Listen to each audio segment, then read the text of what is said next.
Ok, el día correspondiente ahora tenemos la clase, en este caso, del tema generalidades de hongos. Siempre les recordamos el valor del servicio, que es el valor del mes. Como les mencionaba, el tema correspondiente es generalidades de hongos. Para eso es necesario que planteemos diferentes tipos de objetivos que pretendamos cumplir. En este caso, los objetivos que nosotros pretendemos cumplir es que ustedes conozcan la clasificación y las diferentes estructuras presentadas por los hongos, los cuales principalmente son los de importancia médica, conocer diferentes factores de virulencia presentados por los hongos y enumerar diferentes medios de cultivos y reactivos utilizados en sus coloraciones específicas para la detección de hongos de importancia médica. Para eso es necesario nosotros iniciar hablando un poco de lo que es la micología. En este caso, la micología es la rama de la microbiología o la ciencia que estudia los hongos específicamente. También tenemos lo que es la micología médica, en el cual está vinculando principalmente aquellas enfermedades causadas por los hongos y el estudio microscópico de esto, ¿verdad? El estudio de su morfología, de sus características que ellos presentan, su forma de contagio y las enfermedades que ellos causan. En cuanto a las generalidades de los hongos, ¿qué podríamos decir? Que son células eucarióticas, a diferencia de otros microorganismos que mencionábamos que anteriormente en las bacterias, que eran células procarióticas, ¿verdad? Estas son, en el caso de los hongos, son células eucarióticas. No generan lo que son fotosíntesis, porque son muy comparadas con lo que son las plantas, más sin embargo, ellos no generan lo que son las fotosíntesis. También son microscópicos, algunos hongos. En el caso de los hongos, hay hongos macroscópicos, también conocidos como setas, mas sin embargo, los que nosotros vamos a ver ahorita son los microscópicos, que son los que están relacionados con algunas patologías. Mas sin embargo, las setas, o también los hongos macroscópicos, están relacionados también con intoxicaciones, ¿verdad? Porque algunos de ellos pueden ser eh, causantes de intoxicaciones por su ingesta. Pueden algunos ocasionar, son alucinógenos y causar diferentes tipos de enfermedades, ¿verdad? Pues, sin embargo, vamos a ver específicamente las características de los hongos microscópicos. Son heterótrofos, los hongos de manera general son heterótrofos porque no obtienen sus nutrientes, no fabrican sus propios nutrientes, sino que necesitan organismos vivos del cual los van a obtener y a partir de esos organismos obtienen lo que son sus fuentes de carbono, ¿verdad? Son aerobios estrictos. ¿Qué quiere decir eso? Que necesitan un ambiente de oxígeno para poder reproducirse y poder crecer. También pueden crecer a diferentes temperaturas. Una temperatura, aquellos hongos que son mesófilos, que crecen a una temperatura de 35 a 40 grados centígrados, y aquellos que son termófilos, que crecen a una temperatura de 20 a 50 grados centígrados. En cuanto al pH de crecimiento, es necesario que el pH de los medios donde ellos estén tengan un pH de 5.6 a 6.8 para que ellos puedan crecer y aislarse. Algunos presentan lo que es una característica como presentar lo que es dimorfismo, que es la capacidad de que el hongo tenga la característica de producir dos estructuras, como hifas y como levadura, que ya más adelante lo vamos a definir específicamente. Asimismo, necesitan la obtención de glucosa, carbono orgánico, nitrógeno orgánico, perdón, en el cual lo van a obtener a partir de organismos superiores. Estos hongos pueden tener diferentes relaciones a los cuales con los diferentes organismos de donde obtienen lo que son sus nutrientes. Estos hongos pueden ejercer una función saprófita en el cual la pueden obtener sus nutrientes a partir de materia muerta, ¿verdad? No sé si ustedes han visto aquellos hongos que crecen en los árboles. Ese tipo de hongos podría ser lo que es un hongo saprófito. Obtiene a partir de sus nutrientes, a partir de materia muerta o en descomposición, tienen la capacidad de descomponer lo que es la materia también. Pueden tener lo que es una relación de simbiosis en el cual el organismo que se aprovechan para la obtención de lo que son sus nutrientes, aquí hay una simbiosis. La simbiosis significa que tanto el organismo superior del cual está obteniendo lo que es sus nutrientes, él también obtiene lo que es un beneficio o una ventaja de esta asociación que se da. Hay un beneficio mutuo específicamente. De ahí tenemos lo que es la relación de comensal. Hay hongos comensales en el cual solamente obtienen sus nutrientes, pero al organismo, o sea, al humano, por ejemplo, podemos poner un ejemplo, no le causa ninguna patología, no le beneficia, pero tampoco lo perjudica. De ahí tenemos lo que es la relación como forma de parásitos, en el cual aquí se establece una relación perjudicial a lo que es el organismo donde obtienen sus nutrientes, ellos obtienen sus nutrientes y a su misma vez le causan lo que es una patología o una enfermedad a partir de lo que es el organismo donde se nutren de materia viva, ¿verdad? Específicamente. En cuanto a los hongos, también tienen utilidades. Algunos de los hongos son de utilidad industrial para la fabricación de vinos, para la fabricación de pan, para la producción de diferentes tipos de antibióticos y principalmente va envasados en las fermentaciones de lo que son los hongos, específicamente por su proceso de fermentación. En este caso, Saccharomyces cerevisiae es uno de los hongos vinculados a lo que es la fabricación o en procesos industriales de lo que es la cerveza, ¿verdad? También tenemos lo que es Penicillium roqueforti, que está vinculado con la fabricación de quesos, principalmente con lo que es el queso roqueforte. De ahí tenemos lo que es especies de penicillium vinculadas a la fabricación de antibióticos como es la penicilina. Asimismo tenemos cephalosporium, en el cual está vinculado al antibiótico como las cefalosporinas. También los hongos tienen la capacidad, así como notan beneficio, pueden causar diferentes patologías. Por ejemplo, algunos hongos pueden producir aflotoxinas, específicamente algunas cepas de Aspergillus producen lo que son aflotoxinas que pueden estar relacionados con algunos alimentos y de esta manera generar contaminaciones alimentarias y generar intoxicaciones. ¿Con qué tipo de alimentos están vinculados? Con frutos secos, cereales y ejemplos de especies específicamente de Aspergillus que pueden producir estas aflotoxinas, tenemos lo que es Aspergillus flavus. Los hongos de manera general están incluidos dentro de un reino, en este caso, el reino fungi, el cual tiene en su mayoría más de 100.000 especies incluidas dentro de este reino, los cuales pueden ser patógenos, algunos pueden ser oportunistas. Y en este caso, cuando nos referimos a patógenos que causan lo que son diferentes enfermedades y cuando son oportunistas es que estos pueden pertenecer a nuestra flora normal o en algunas ocasiones pueden estar nosotros con el ambiente. Normalmente podemos tener contacto, pero estos solo nos van a causar patologías o enfermedades si nosotros tenemos un sistema inmunológico bajo y estos organismos o estos microorganismos se aprovechan de este sistema inmunológico bajo y causan enfermedad. Eso es cuando nosotros los llamamos oportunistas. Ahora bien, ya mencionábamos anteriormente que los hongos pueden producir dimorfismo o aquellos también llamados hongos dimórficos. ¿Cuándo se da esto? Principalmente se va a dar cuando el hongo tiene la capacidad de presentar dos estructuras. En el caso de las estructuras de los hongos, más adelante vamos a mencionar más profundamente, el hongo puede presentar dos formas. Un hongo puede ser levaduriforme y un hongo puede ser filamentoso.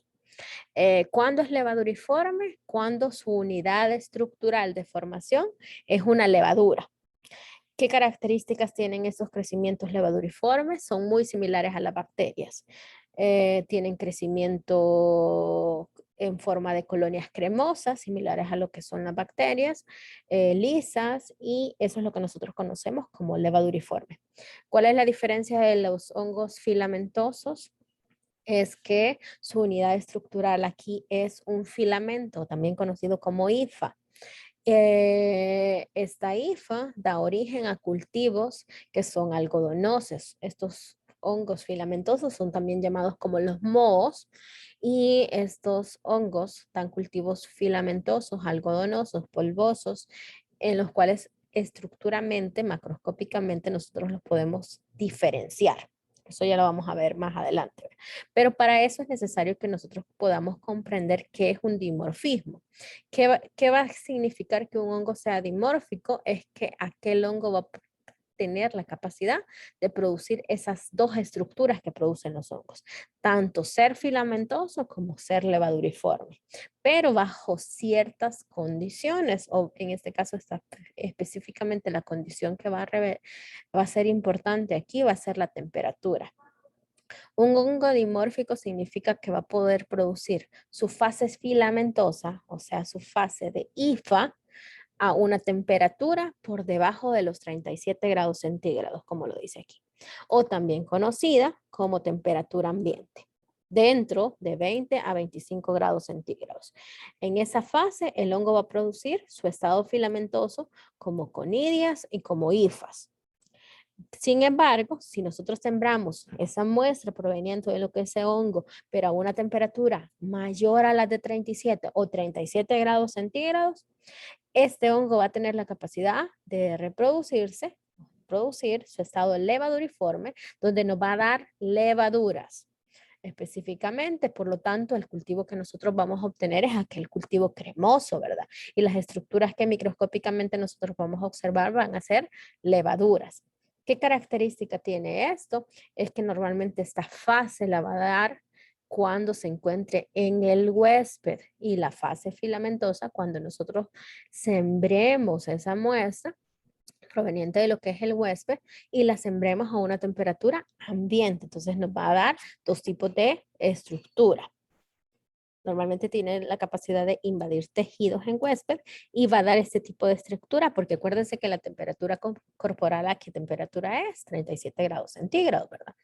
Ahora bien, ejemplo de este tipo de enfermedad tenemos lo que es la histoplasmosis, causada por un hongo dimórfico que es Histoplasma capsulatum.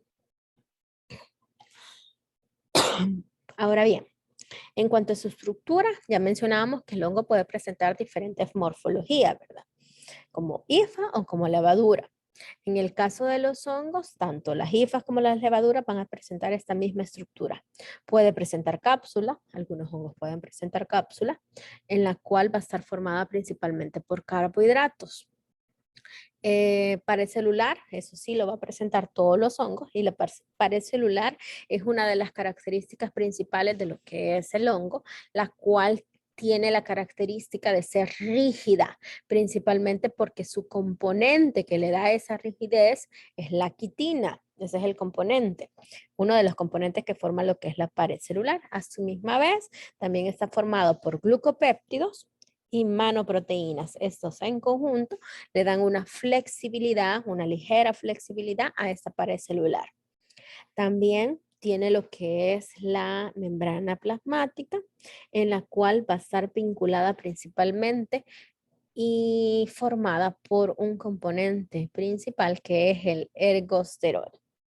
Dentro de lo que es el citoplasma, que es aquello donde nosotros encontramos las diferentes organelas, porque acuérdense que estamos hablando de una célula eucariótica, por lo tanto, contiene diferentes organelas internas en su citoplasma, como pueden ser ribosoma, retículo endoplasmático, núcleo, mitocondrias y diferentes inclusiones.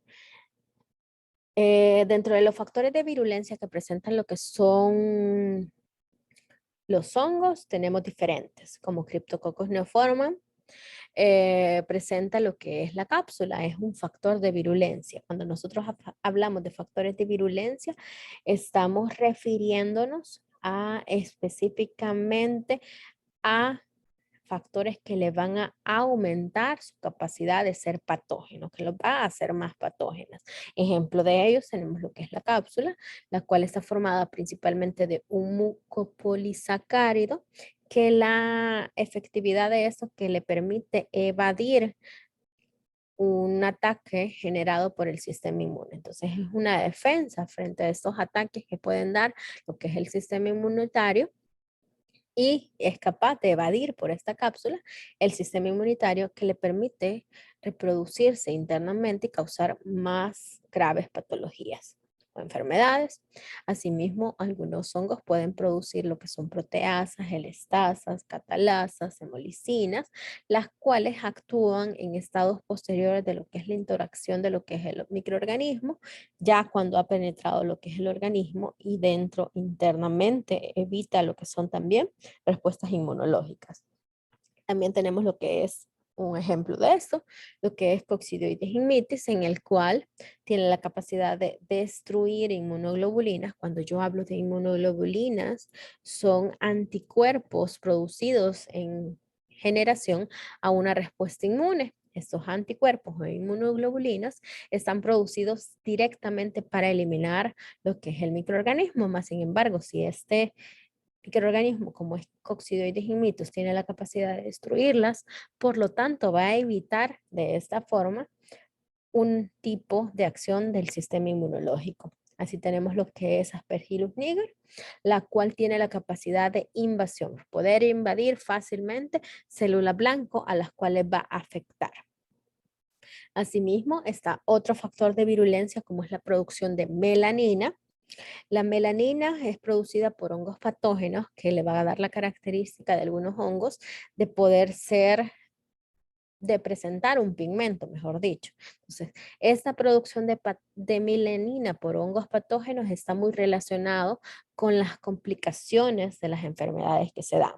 Normalmente se ha dado lo que es el reporte de producción de melanina, como en Cryptococcus neoformans y Isoplasma capsulatum, en los cuales le generan una capacidad de poder evadir procesos de fagocitosis. Los procesos de fagocitosis son una respuesta del sistema inmunológico para lograr controlar la infección, mas sin embargo, si estos hongos presentan melanina, pueden evadir esa respuesta y por lo tanto así llegar a afectar nuevas células y generar más complicaciones.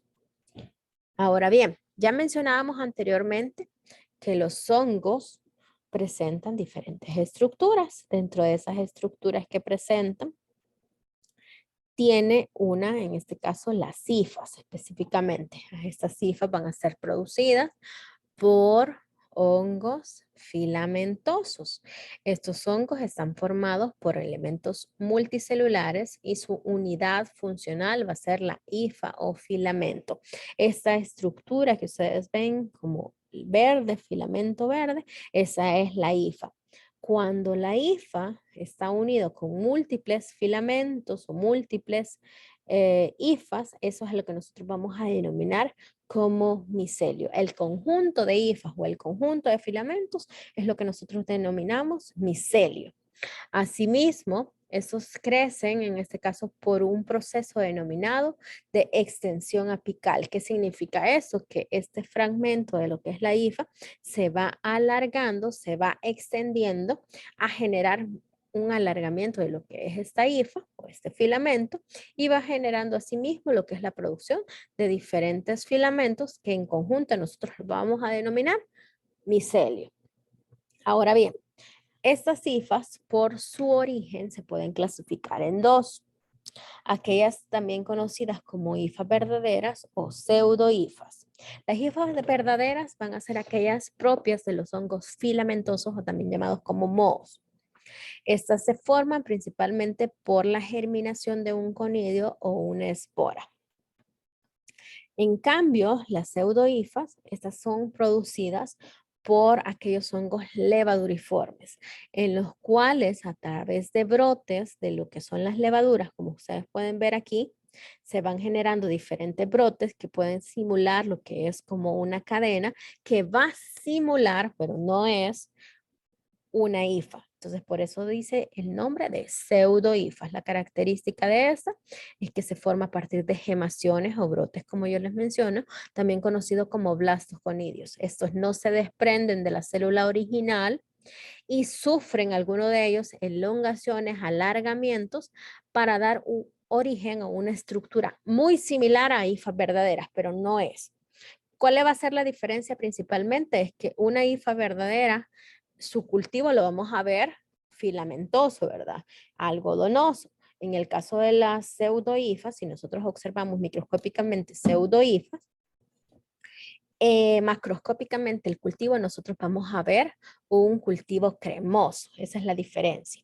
Ahora bien, ejemplo de este tipo de hongos que puede dar cultivo levaduriforme y la presencia de pseudohifas, tenemos Candida albicans, ejemplo de hifas verdaderas y que pertenecen a hongos filamentosos, tenemos por ejemplo Penicillium o Aspergillus.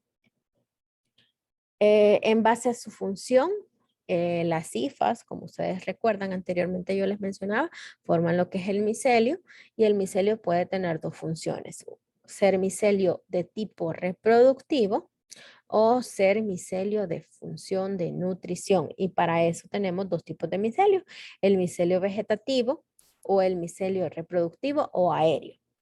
En el caso del micelio vegetativo, es también llamado como micelio de nutrición y como dice su palabra, la función de este va a ser la nutrición.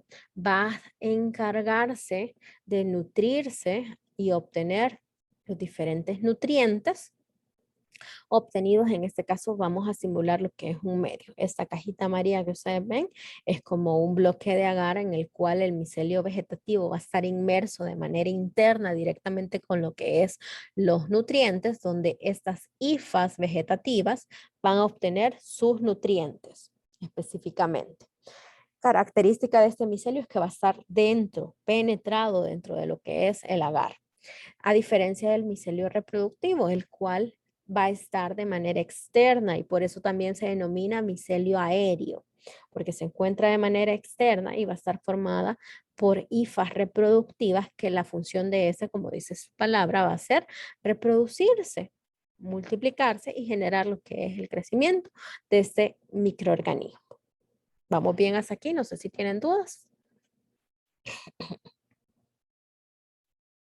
¿Dudas o consultas?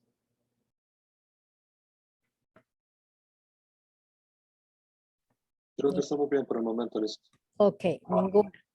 Ok, vamos a continuar. Como ya les mencionaba, las estructuras filamentosas pueden presentar esporas o conidios y estas conidias se pueden clasificar de acuerdo a su estructura o su observación en conidias externas, como ustedes pueden ver aquí, las cuales van a estar dispuestas sobre las hifas. Esas hifas se especializan, tienen lo que es una función especializada de soportar lo que son estas conidias y estas conidias especializadas, estas hifas especializadas, perdón, son las que nosotros vamos a llamar conidióforos y las esporas que ellos sostienen, lo que es el conidióforo, es lo que nosotros como provienen de lo que es un conidióforo se le denomina conidia, ¿verdad?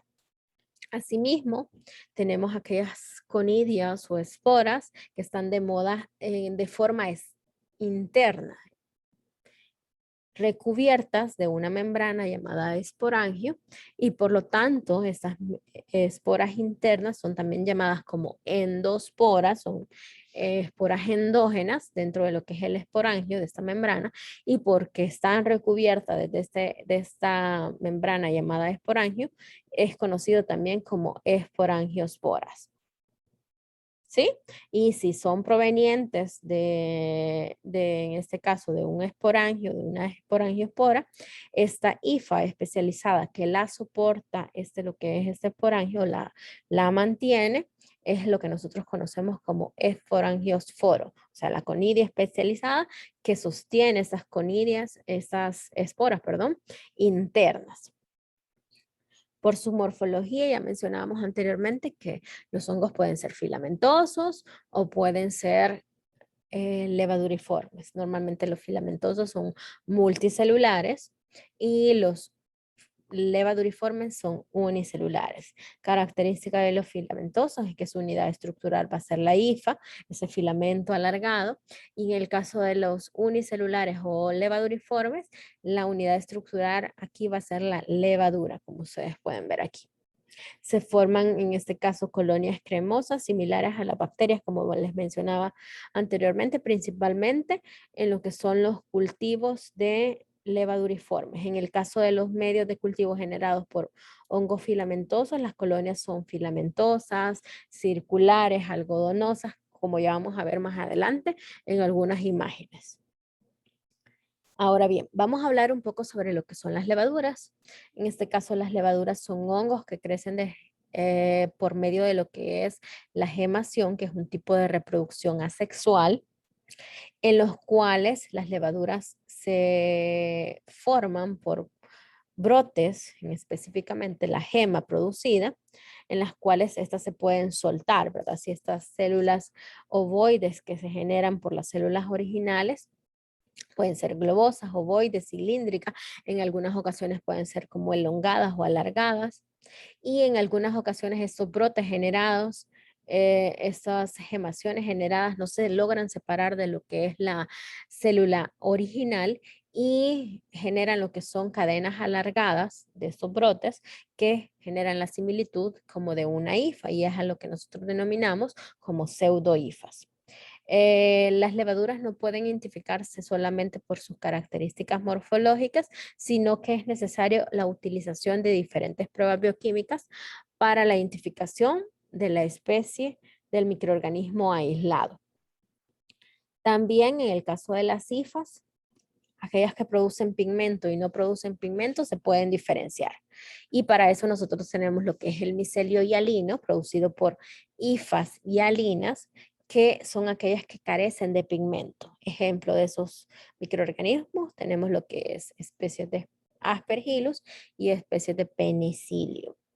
De ahí tenemos lo que es aquel micelio pigmentado, que tiene lo que es la producción de melanina, va a estar producido por hifas pigmentadas que se caracterizan por producir pigmento de tipo melánico, presente principalmente por hongos negros, también llamados, o como otra literatura los llama, hongos de matiáceos.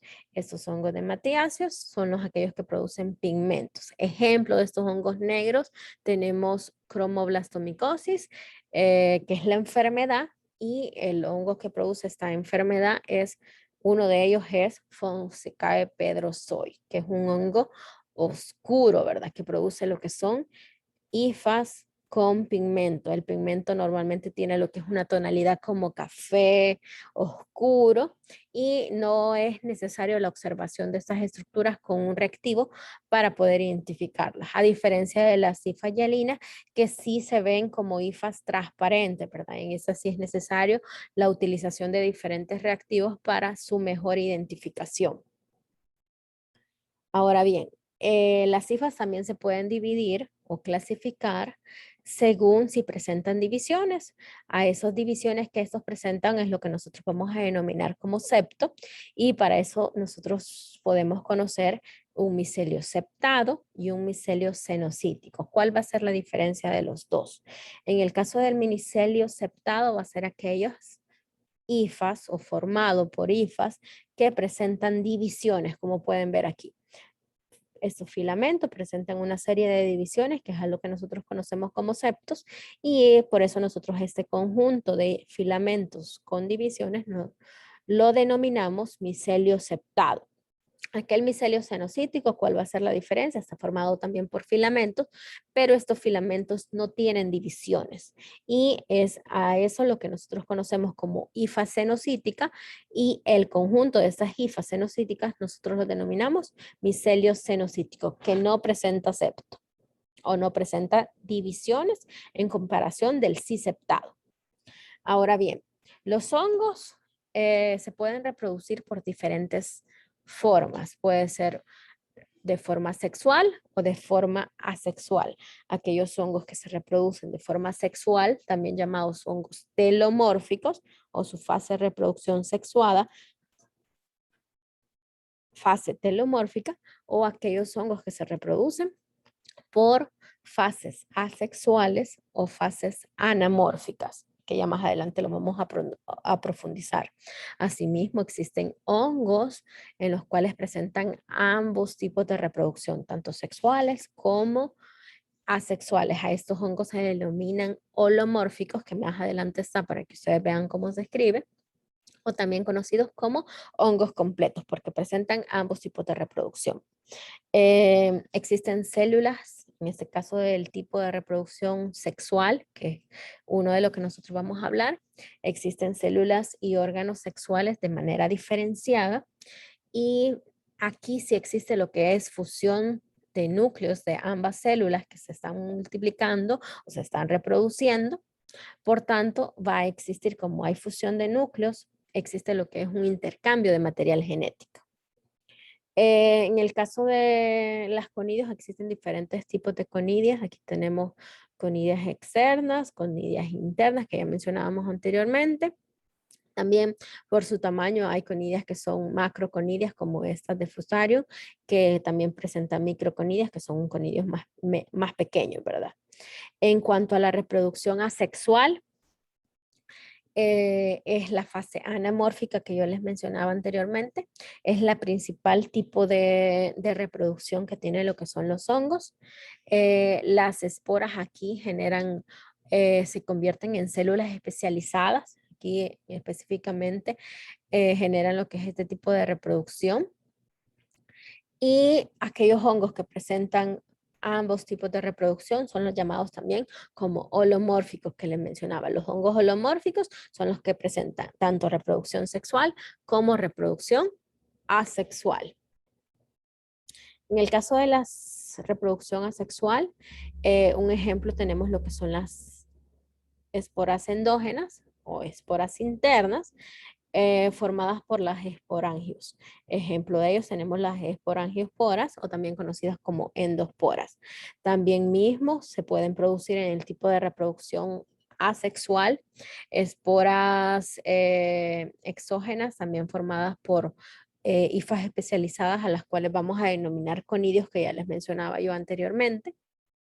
Y estas esporas de origen asexual, perdón, cuando se reproducen a partir de lo que es una hifa que se ha especializado, se puede producir por diferentes formas. Una de ellas es la fragmentación de lo que es la hifa, y va a generar estas esporas generadas por la fragmentación, es lo que nosotros conocemos como artrosporas. Aquellas esporas que se generan por el proceso de gemación es lo que nosotros conocemos como gemación, en el cual hay un brote, se produce lo que es una yema, y existe lo que es una división del mismo material genético, en el cual parte de este material genético va a lo que es lo que es la nueva gema generado, al nuevo brote generado, en el cual hay una división de la célula madre o de la célula original.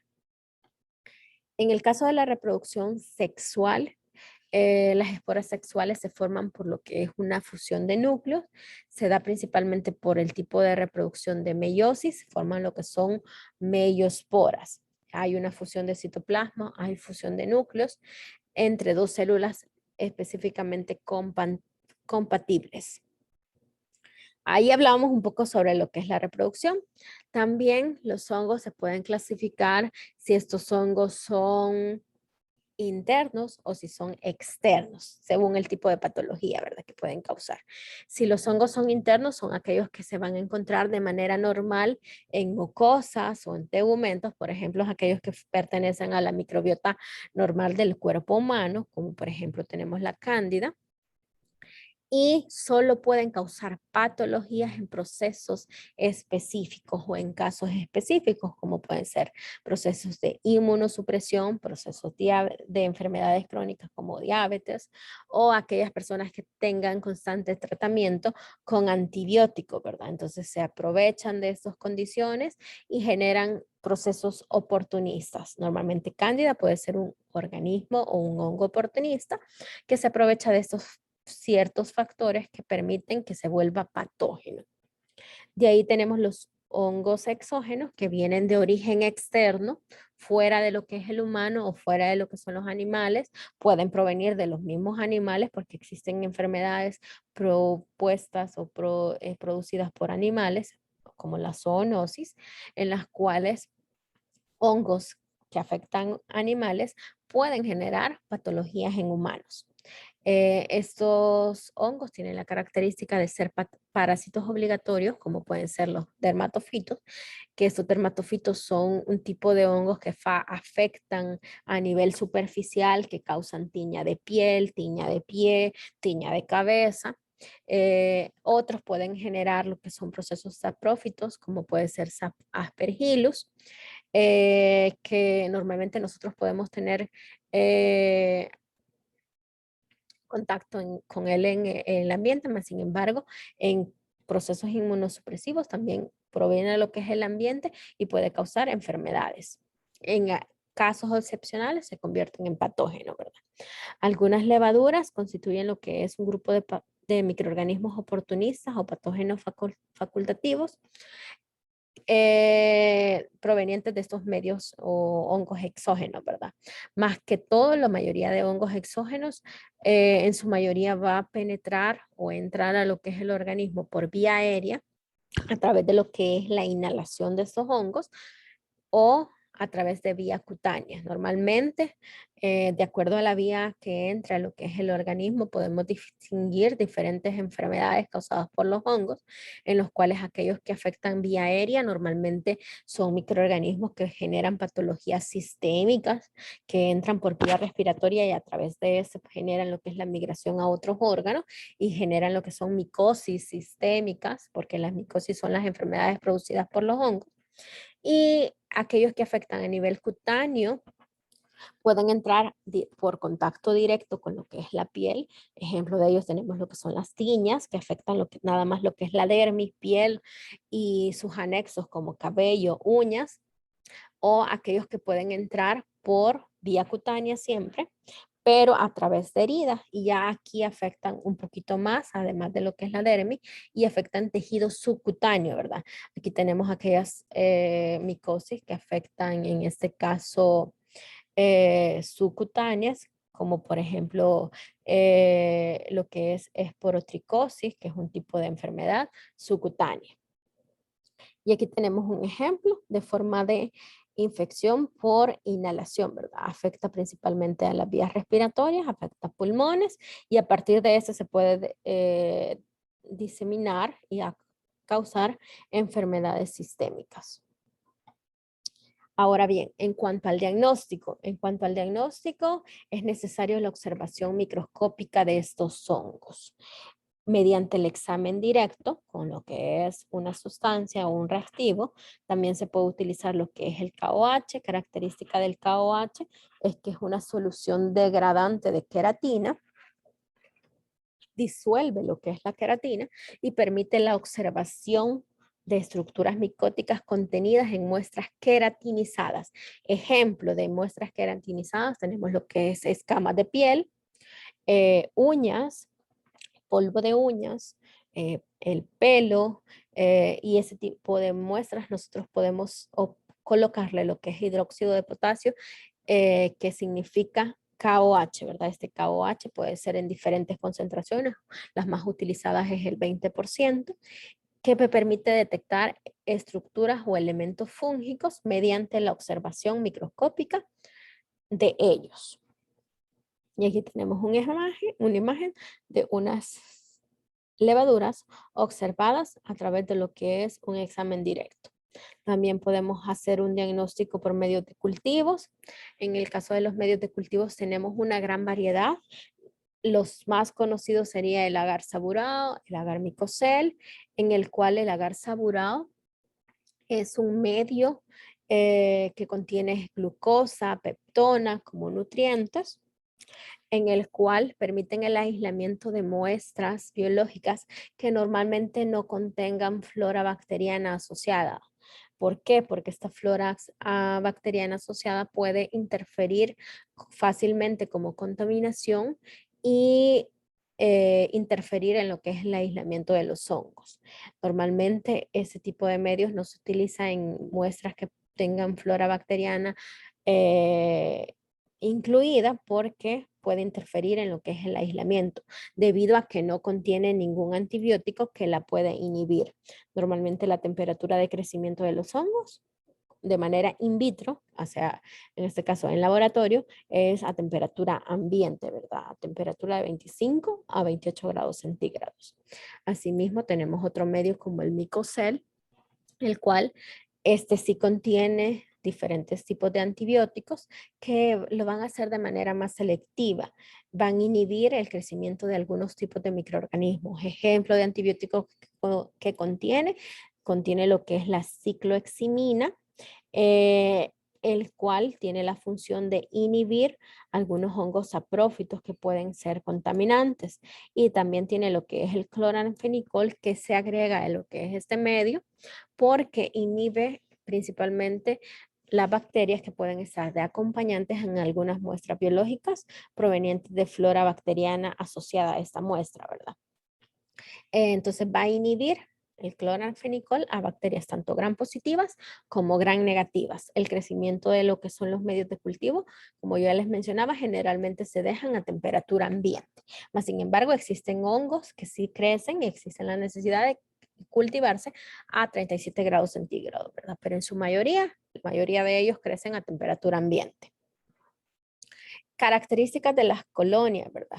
Mencionábamos que los hongos presentan dos tipos de colonias o dos tipos de forma, los levaduriformes, que son colonias cremosas, muy similares a la bacteria, y los filamentosas, en los cuales son cultivos algodonosos, ¿verdad?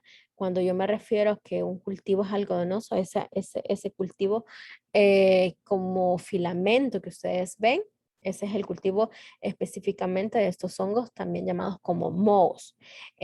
También en este tipo de medios de cultivo podemos determinar aquella palabra de crecimiento ilimitado cuando crece sobre todo lo que es el medio y de crecimiento limitado cuando crece de manera escasa, ¿verdad? Poca cantidad de crecimiento. De ahí tenemos lo que son las coloraciones. En el caso de las coloraciones utilizadas para la identificación de los microorganismos, tenemos ejemplo lo que es el lactofenol. Me permite de manera específica poder ver las estructuras principalmente utilizadas en aquellos hongos hialinos que no presentan pigmento. Y me permite observar estos estructuras al microscopio. De ahí tenemos lo que es la tinta china, que es un reactivo específicamente utilizado para la detección o la observación de aquellos hongos que presente cápsula, en el cual yo voy a observar un fondo oscuro y me va a permitir observar ese halo claro, ¿verdad? Y ese halo claro es la cápsula que presenta lo que es la levadura. Internamente nosotros vamos a observar lo que es la levadura contenida dentro de lo que es la cápsula, que es un factor de virulencia producido, por ejemplo, por Cryptococcus neoformans. Aquí les dejo la bibliografía siempre para su posterior lectura. Si ustedes tienen alguna consulta, con gusto les ayudo. ¿Dudas, comentarios?